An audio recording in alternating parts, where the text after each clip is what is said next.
بسم الله الرحمن الرحيم. Isa pa sa mga bagay na ito ibanggitin na natin dito, yung mga sisters na napasok sa ta'addud. Doon sa tinatawag na duwaya. Again, ang pag-aasawa ng 2, 3 hanggang 4 ay pinapahintulutan sa Islam. Bagkus nire-rekomenda ng Islam kapag ka nakumpleto mo yung kondisyon at nakasang-ayon doon yung pagkakataon. This is among the sunnah of the Prophet Muhammad sallallahu alaihi wasallam. Sister, kung papasok ka sa ganitong setup, gusto mo na tanggap mo na ikaw ay magiging duwaya. Payo ko lang sa inyo, ask them the important questions. Anong important question? Ano ang ine-expect mo pag pumasok ka sa pagtaaddud, sa pagduwaya?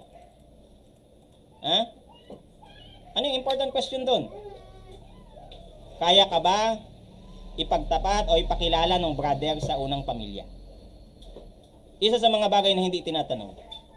Pero napaka-obvious. Kung sakali man na ikaw ay maging second wife, again, there's nothing wrong with that. You will have the same right. Wala tayong discrimination sa Islam.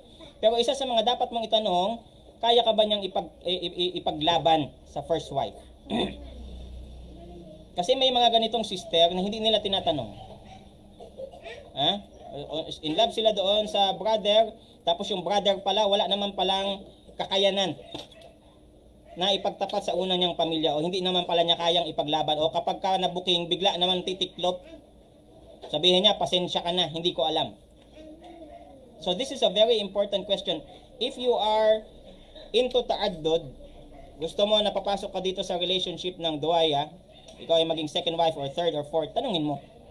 Ngayon, kung okay sa'yo, sabi sa'yo nung brother, medyo komplikado yung sitwasyon ko, hindi ko siguro kayang ipagtapat doon sa first wife ko. Kung okay sa'yo na itatago ka ng brother, again, that is your choice. Pero don't blame him kung tinanggap mo yung ganong setup, tapos itinago ka niya. Ganito ang karamihan sa sister. Yung mga sister na pumapasok doon sa pagiging duwaya.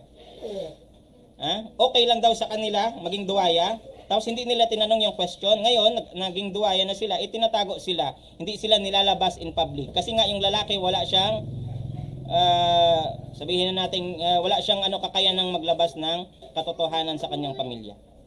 Hindi ganap yung kanyang pagiging lalaki. Halimbawa. So in this situation, sabihin na natin na kailangan maging makatotohanan tayo. Kung hindi ka handa sa ganitong setup, maybe you should reconsider. Maybe you should rethink. Kung ikaw ay mahilig doon sa PDA, which is bawal sa Islam, pero gusto mo laging nakalabas yung picture ninyong dalawa o kung ano man, ganyan, pinagmamalaki ka ng asawa mo, masasaktan ka lang. Baka dapat pag-isipan mong mabuti. At ang Islam, nagbigay siya ng napakadaming privilege sa mga kababaihan, napakadaming yung karapatan na wala sa mga kalalakihan. Ito yung pagprotekta ng Islam sa mga kababaihan. Among the privilege, bilang isang babae, ang lalaking Muslim ay obligado na magbigay ng provision, ng sustenance. Sa isang lalaking Muslim na mag-aasawa, obligado siya na magbigay ng mga necessities ng kanyang mapapangasawang babae. Yung financial necessities. Obligado siya na gampanan ang kanyang pagiging asawa. Alin, yung sexual obligations na tinatawag, physical obligation. Obligado siya na protektahan ng isang babae.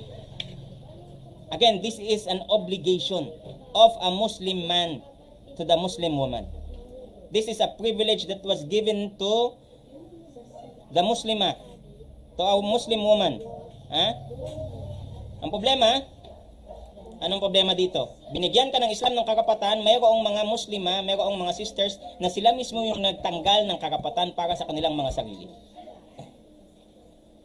Mayroong mga sister na tinanggalan nila ng karapatan ng kanilang mga sarili. Anong tinutukoy ko dito? Again, may kinalaman ito sa ta'addud. Yung iba naman walang kinalaman sa ta'addud. Pero pumasok pa rin sila dito. Ano yun? Yung tinatawag na sorry. Ziwaj Misyar. So, ang Ziwaj Misyar, sa mga hindi nakakaalam, this is a form of marriage na mayroong difference of opinion between the scholars. Yung Ziwaj Misyar is a form of marriage na normal siya. Lahat ng kondisyon ng normal marriage nandoon pa din. Andoon yung rida wal qabul, andoon yung mahar, andoon yung shuhud, yung witness. Kaya lang, ang kaibahan nito, ang babae ay hindi niya nahihingin yung kanyang karapatan.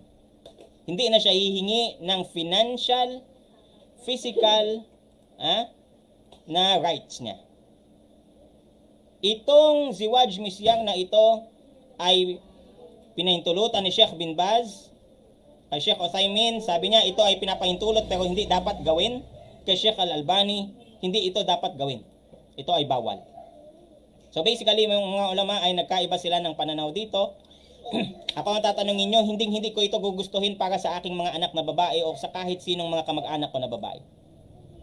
Itong Ziwajul Misyar na ito.